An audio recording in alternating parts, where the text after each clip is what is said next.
Let's frickin' cook, baby. Whoa! Yeah! Dalvin frickin' Cook. We're gonna talk about it here on the show. Boy, great deal. Let's go right now. Whoa!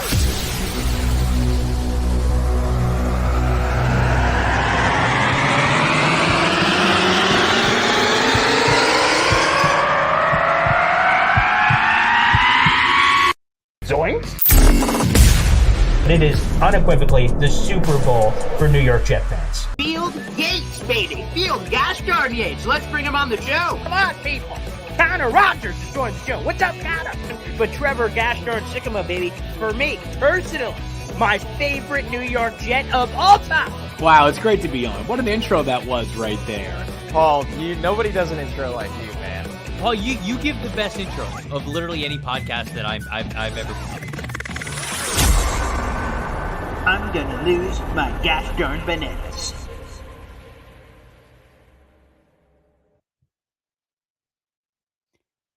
Good morning, everybody. My name is Paul Eston Jr., a.k.a. Boy Green. I'm the New York Jets digital reporter for Heavy.com. Welcome to Boy Green Daily, a daily New York Jets video show live every day at 7:30.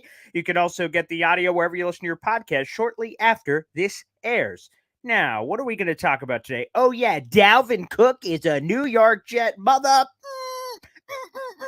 Oh, I'm fired up. Now, normally, as you just heard in that intro, I prefer the terminology gosh darn, not normally goddamn. But you know what? I'm willing to adapt or die for any guest that comes on this show. So let's bring him in. It is John from the, Goddamn Jets podcast. What is up, John, who is live here at 4:30 in the morning on the West Coast? What a trooper. What's up, John? Good morning.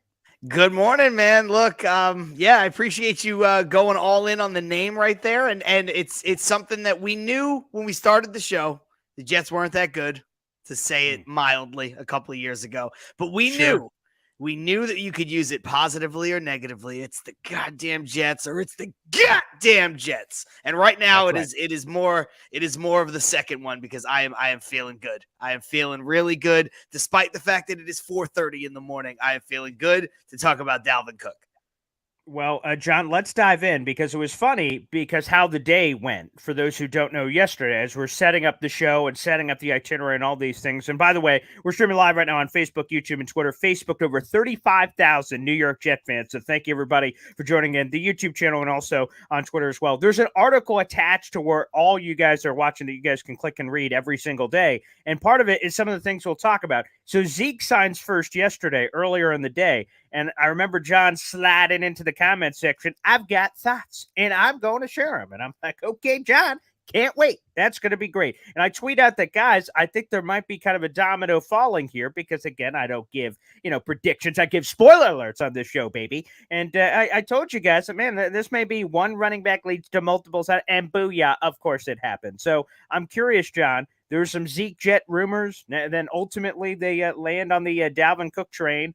Some people hate it. Some people hate the money. Some people hate the player. They think he's falling off a cliff. So there are some critics out there of the Dalvin Cook signing. And, of course, he had some other things going on off the field that other people also raise an eyebrow at. But in general, where do you stand on the Dalvin Cook thing? Were you on the train? Were you off the train? Were you off the train and hopped on the train? Where are you on the location of the train? That's basically the question. Yes. To be honest, I was a little bit on the train, off the train, on the train for Dalvin Cook.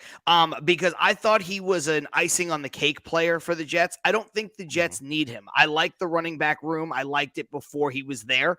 But I do think he makes us better at the same time. I also think when you look at the fact that this is a true 1-year deal, that you can't really argue with it. It has no cap considerations for the following season.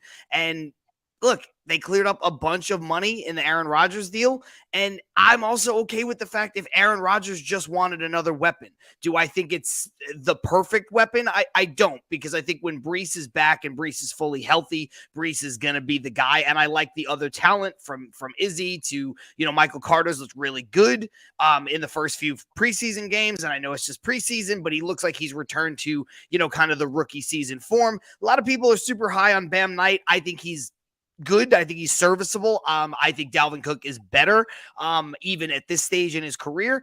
But once I look at what they got him for, I think it's higher than people wanted to believe.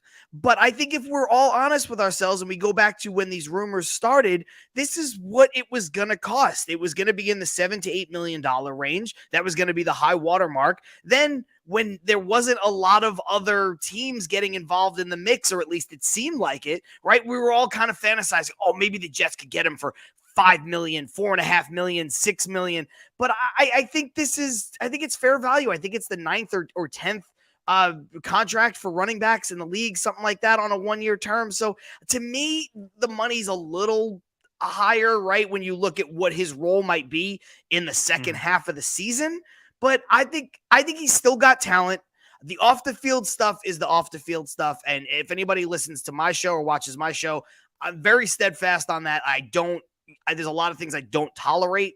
But for the purposes of a football move, it's a football move that makes sense for me for now for the New York Jets. If you're going to go all in like the Mets did behind me, go all in, man. Go all in, and the Jets are doing that. Again, I'm just hoping, with all due respect to your Mets, that the Jets' investment in an older arm works out a slight tad better. That's all I'm hoping for. But John, thank you for making that very unnecessary comparison. We really appreciate that. Now, you said you were kind of herky-jerky on the train, which makes this question all the juicier because, I don't like guys getting fired, but it is the cycle of life. Now that Dalvin Cook's on the train, somebody probably is getting pushed off while it's going a cajillion miles an hour. So, John, I have now designated you the guy that's pushing someone off this train at unbelievable speeds. Who is that guy? Who's getting pushed off the train? Man, it's funny because you mentioned Zeke at the beginning, right? And on our podcast last week, I said, I think you can make the case for the skill set and maybe less money that Zeke might fit the team a little bit better because he's still a good short yardage player. He's better in pass protection. But I don't think there's a running back of the 4 that I would take off of this team for Ezekiel Elliott. So it's kind of a double-edged sword there.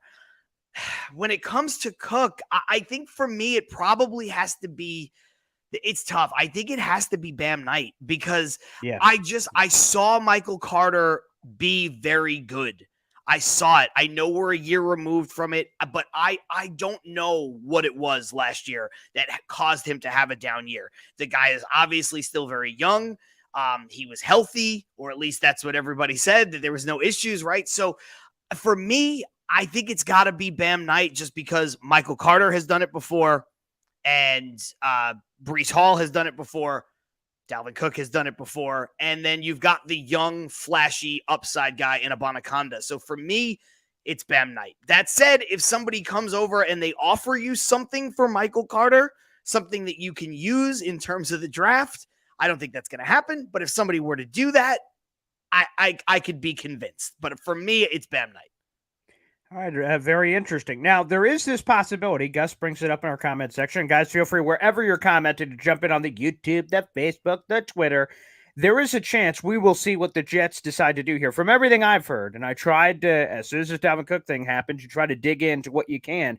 One of the things I heard is Breece Hall is still good to go for the projected timeline, and that this didn't affect it. They just, again, hey, we got the money. Dalvin's interested. Aaron wants him. Okay, F it.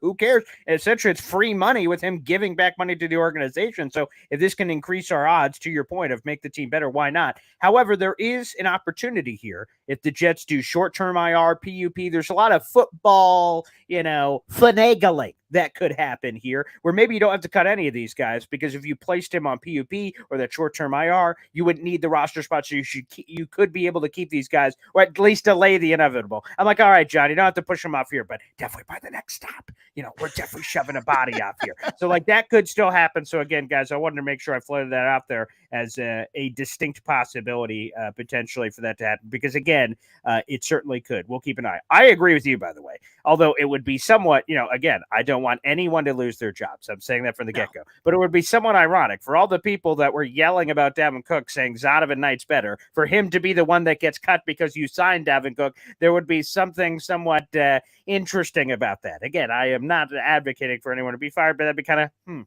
interesting for Zonovan Knight. But I agree. I've seen more from Michael Carter and more of this preseason, of course, but like of him coming back to that same player that he was, I'd much rather have Carter than Knight. And plus, Knight, let's be honest, I said this on the show last night, he was on the practice squad for most of the year, and practice squad protections did not exist last year. That means anyone could have signed him at any time, and he was there like all season, and no one touched him. So sometimes Jet fans overhype the prospect and say, oh, no, we can't put him there. He's going to get taken. Well, he didn't get taken, okay? Now, Liam Neeson did not call and say he's using his special set of skills to grab this guy from somewhere. That did not occur. So you could probably put it back on the practice squad again and have him as your break-the-glass emergency if anything happened to one of the running backs. So I just feel like, again, sometimes you get a little aggressive. We get a little over the top. But in all honesty, it might be much ado about nothing when you put him through waivers and you're like, oh, he made it. Oh, whoops. Well, okay, here we go. So just something to consider, perhaps, maybe. Yeah. No, I think that's a really good point. I think the point that the comment brought up earlier too makes a ton of sense. Where you might just need 4 running backs, and you can delay the inevitable, and it is the inevitable. But you could do that. I think you could get away with that. All right, let's get to some other comments and topics here, though. Again, Dalvin Cook, guys, feel free to send in your questions. We'll get to them here on the show. We have less than 10 minutes to go here on the program. A lot of people are worried about the offensive line, John. On a scale of 1 to 10, how concerned are you about the offensive line heading into the season? 6.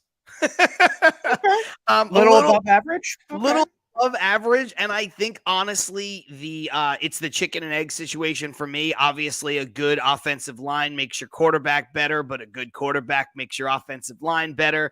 And so, I think I'd be a little bit more concerned if we had a Zach Wilson back there, if we had a less experienced quarterback. I know that Aaron Rodgers is not the guy in terms of mobility that he was when he was younger, but he's still not a slouch. And I know he's going to get rid of the ball quick. So, and I also think there's talent. I think there's talent and upside on the offensive line, and I think it has to come together. So I think we're looking at a line that is going to be better later in the year than it is maybe at the start of the year. But I think Aaron Rodgers and the ability to get the ball to guys like now Dalvin Cook quickly, like Garrett Wilson, obviously who he's got a connection with, but I think his ability to get the ball out of his hands quick will save him and make the line look a little better. That's how I feel about it.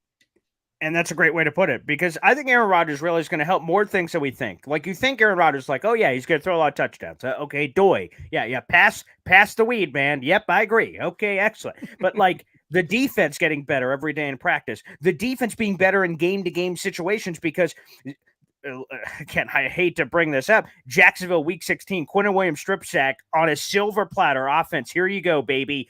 Punch him in the mouth. You're at home, primetime game, punching a touchdown, and all of a sudden you get on top of the Jaguars immediately. Maybe the game goes completely differently.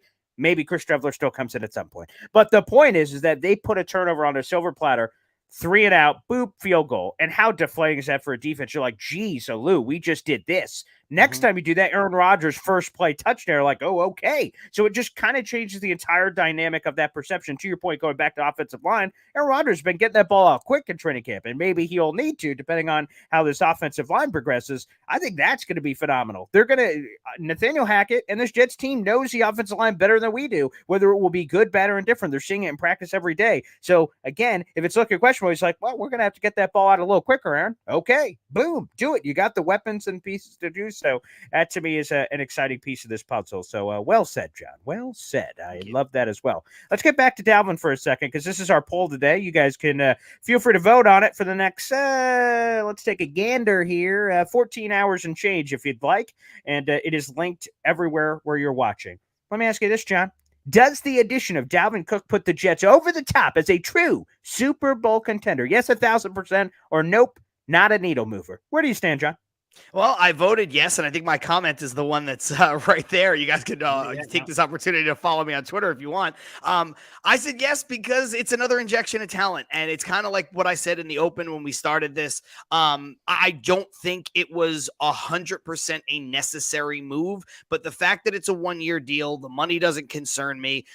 So take all of that aside. I think when you bring in talent to a football team, and Dalvin Cook still has plenty of talent, I understand that some of the stats and some of the peripherals, he's not the same guy at 28 that he was earlier in his career. There's a reason why Minnesota obviously let him go. I understand all of that, but somebody said it in the comments earlier, run him into the ground for 6 weeks. I don't know if you want to run him into the ground for 6 weeks. That's something that we fans always say, right? Just run that guy. You do it in baseball too. Put that pitcher out there till his arm falls off. And it's like, okay, see, human being, maybe let's not, kill his earning potential for next season completely when he's 29 years old. Running backs have a tough enough time getting paid as it is, right? So, but I do believe in a little bit of that. Like, look, you brought him in here.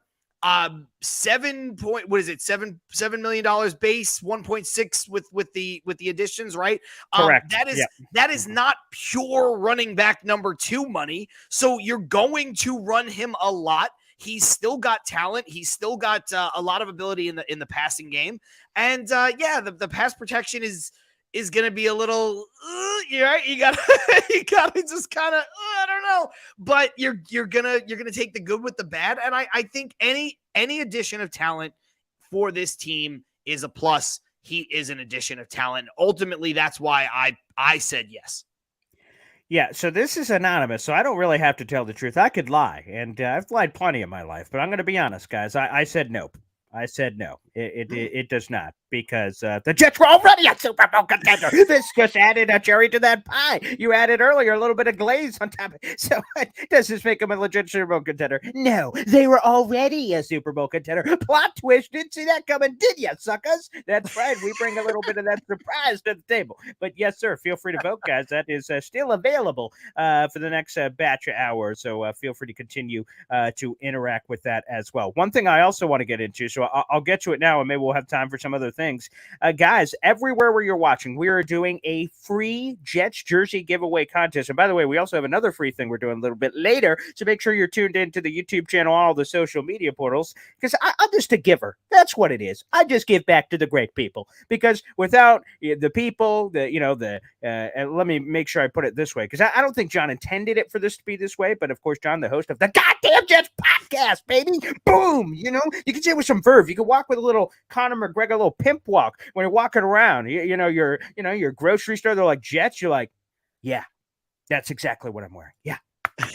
Look at it. Yes. And then you just kind of rub it in people's face. I just want to apologize to absolutely no one, because I am going to continue to be obnoxious as the Jets continue to win these games and put themselves in the limelight. Like, oh, yes, I'm going to be there, and I want you guys to eat it. So with that being said, of course, we want to give back to the fans. So again, without you guys, we wouldn't be able to do this right now. So we're giving away a free Jets jersey of your choice. And all the details are down below. And all you have to do is submit your Jet schedule prediction. Maybe that will change now with the Dalvin Cook news, or maybe not. And John, I saw you put your thing in here, and a lot of intriguing things here. First off, I just have to say, thank goodness, beat the Eagles for the first time ever. That's such one of the weirdest stats in history, but it's a thing. So to quell those demons is juicy. I love that. I'm going to be at both the Cowboys game and Giants game this year, so both wins. Excellent. Good work, John. Okay, we're doing very well so far. In 14-3. 14 wins is what you predicted. John, please do tell any juicy deets you could provide on this. And again, as far as I'm concerned, 14 wins and not a lot of 14-win predictions in there. If that is what happens, you could be getting a Jets jersey sent to you, my friend. Listen, fortune favors the bold. Okay, let me just say that.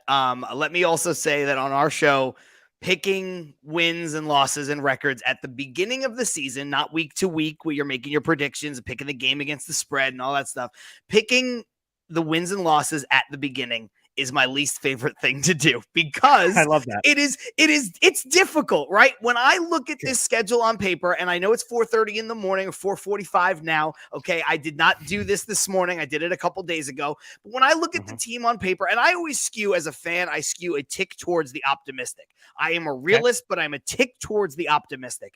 When I look at the schedule, it's tough early, and then it lightens up a bit later on. I have a lot of faith in the Jets. Now, look, every season in the NFL, you are going to have games that you should have won in preseason, right? When you look at predictions that you wind up losing, and there's going to be the flip side of that. So I know that the Jets are probably not going to go 14-3, but I am hard pressed to find a lot of losses on this schedule that I have as wins. Like, could they lose to Las Vegas in week 10? Yeah, I think they can. Can they lose both games to Buffalo? Buffalo's a really good team. I have them splitting with them. Could they lose one of the two games to Miami? I guess they could, but I don't think that Miami is as good as the Jets. I think New England is going to get their comeuppance. I think we are going to not only beat New England for the first time since I was 11 years old, it seems, but we are going to, and I'm older than that, but yes, right. we are going to spank New England, both times. I think we are. I don't think their roster is very good. So it's hard for me to find losses in there. I think the people now who are saying 12-5 and 13-4, maybe even 11 wins, I think that's probably where the Jets are going to be. But when I look at this schedule, when I look at these games, there was no reason for me to be like, you know what? I have them winning a lot of games in a row. So let's say they're going to lose to Cleveland on Thursday Night Football week 17. I don't know. I think they're a better roster than Cleveland. Yeah. So a couple of things here. First off, I agree with the take. When I looked at the schedule, both then, because I was forced to do it immediately when the schedule came out, basically. So I am a slave to that as we started the competition. But as I was looking at it then and even now, sure, could they, to your point, be 12-5, 11-6, 13 wins, whatever, and then there are those losses in there? Yeah, but on a week-to-week basis, there's none that I go, well, that's an automatic L for the Jets. They have no chance. There's no game where I even think that in my head. The Chiefs, the Eagles, any of these teams, like they're good. Both of those teams I just mentioned were in the freaking Super Bowl last year. But no, I'm feeling very, very good going in, which, again, how could it not affect your schedule as you're going through the process? Also on the New England thing, I hate to even bring this up, but I'm hoping it's just fuel because I had to do an article about it, so I unfortunately had to peek into the numbers again. The Patriots have beaten the Jets 14 times in a row. That is 7 consecutive season sweeps. That's disgusting, quite frankly. And they've beaten them 22 of the last 24 times. These are not made-up numbers. I wish they were. The Jets, how about this? The Jets haven't beaten the Patriots without the help of overtime since they were in the playoffs, probably when you were 4 years old, John, for God's sakes. Is that this team had not beaten the Patriots within 60 minutes of football since the year was 2011, the season was 2010. That is unbelievable. So I hope, greater than anything, as you predicted this sweep here, and then as you talked about giving them the business, I hope that's exactly what the New York Jets do. And that, to me, is a weird demon that they need to exercise. We're talking about Buffalo, Dallas, Kansas City, Eagles. But I think mentally, even though Aaron Rodgers is like the new kid on the block, so he's not as fully entrenched in this, I think when you beat New England, all of a sudden, I think a lot of Jet fans are going to, they're just going to breathe. Like, regardless of Buffalo, Dallas, or any of these other ones, like beating New England, like, okay, this season's different. Although all of us expect us to. Bill Belichick and the weird ghost of Belichick always hanging around. You're always like, oh, boy, man, can they do it? Like, sometimes you got to see it, especially with 14 in a row and 22 of the last 24. Sometimes you just got to give them the business, and that will be the greatest moment in history. Week 3, home, MetLife Stadium. That could be spicy. Well, John, thank you for getting up at 4:30 in the morning. You are an absolute trooper. But before we get you out of here, let's plug the program, of course, and I'll be hopping on later this evening. I'm very much looking forward to it. It's been long overdue. I freaking love you guys. So let's bring it home, baby. Well, where can everyone hit you guys up? And then yourself, of course, on social. Yeah, well, my social is right here on the screen at John Saponaro. That's where you can find me and all my mostly just Mets and Jets takes on Twitter or X or whatever it is called now. The artist formerly known as Twitter is what I've been calling it. That's where you can find me. Yeah. You can follow the show. Our Twitter account is pretty new. We just were an Instagram live show when we first started. So we are at Goddamn Jets Pod on Twitter and on Instagram. You can find us in both of those spots. But most importantly, you can go to our YouTube channel, which is appropriately called The Goddamn Jets, and we stream live just like this. It's going to look very similar to this, especially later on today. Our episodes go live 7:30 p.m. every Tuesday. That's a good spot to review the game that was and preview the game that is coming, which is typically what we'll do once we're in season, even now in preseason. So that's a nice sweet spot. And I've got two amazing co-hosts, my buddy Tom O'Boyle, who I've known since college, and my friend Kimberly Cantoni, who is a former Jets flight crew cheerleader. She's absolutely fantastic. They both are. And we have some amazing guests on, like yourself. We're going to be doing this again in like 12 hours from now. You and I and the two people I just mentioned will be talking more Jets. Our show is about an hour. Sometimes we go an hour and 10 minutes, thereabouts. And just like your show, you can get it wherever you get your podcast after the fact. So we're live on YouTube. In the moment, the comments, the questions, the concerns, the heckles, the your take is wrong and I hate you forever. All of that stuff comes in real time. And then you can listen wherever you get your podcast the following morning. So it's called The Goddamn Jets. If you search it, you will find us. I promise. So, guys, please make sure. One of my other reasons I did this show, besides the fact I wanted to do live streams because a lot of fans were asking for it more consistently, is I wanted to help other fellow Jet content creating program shows put them on a pedestal, put these guys up. We all need to support each other. There's plenty of love to go around for everybody. So please, guys, if you're watching right now, make sure you support another fellow Jet show. You can never have enough of them, and it's going to be a magical season to come. You're going to want it documented in every single way possible, and those wonderful guys and gals over there do a magnificent job. John, there you go. Beautiful. And we'll make sure we do this again very soon. Thanks, pal. Thank you, man. I really appreciate it. All right, everybody. I will see you later on the Goddamn Jets podcast, baby. But also live tomorrow morning at 7:30, we'll have Trevor Sikkema of PFF gracing us with his presence on the program. Looking forward to that. Looking ahead to Jets Bucks. Thanks, everybody, for tuning in, and we'll see you later. Take care.